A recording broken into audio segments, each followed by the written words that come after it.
মা বাবা এই দুইটা শব্দেই লুকিয়ে আছে পৃথিবীর সমস্ত কিছু। যারা আজও সকালে মায়ের হাতে বানানো নাস্তা খাও, বাবার মুখে সাবধানে যাস শুনে ঘর থেকে বের হও, বিশ্বাস করো তুমি ভাগ্যবান। মা বাবা রাগ করে সন্তানের প্রতি, বকেও ফেলে কখনো কখনো, কিন্তু ওদের এক একটা রাগের মধ্যেও লুকিয়ে থাকে তুই ঠিকঠাক থাকিস এই মনের কথাটা। আমরা ব্যস্ত হয়ে পড়ি, হয়তো পাত্তা দেই না সব সময়, কিন্তু মা দিনের পর দিন অপেক্ষা করে শুধু তোমার মুখে আজ ভালো আছি মা শুনবে বলে। বাবা ক্লান্ত শরীরে ফিরেও খোঁজ নেয় তোর অফিস কেমন গেল। একদিন এদের আর খুঁজে পাবে না, থাকবে না সেই চেনা ভরাট গলা, থাকবে না চুপচাপ হাত রাখার স্পর্শ। তাই যারা এখনো মা বাবাকে পাশে পাও, একটু বেশি সময় দাও।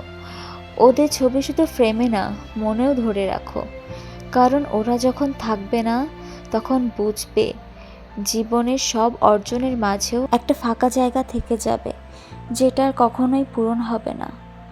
যদি এই কথাগুলো তোমার মনে দাগ কেটে থাকে, তাহলে এখনই একবার তোমার মা বাবার পাশে গিয়ে বলো তোমাদের অনেক ভালোবাসি।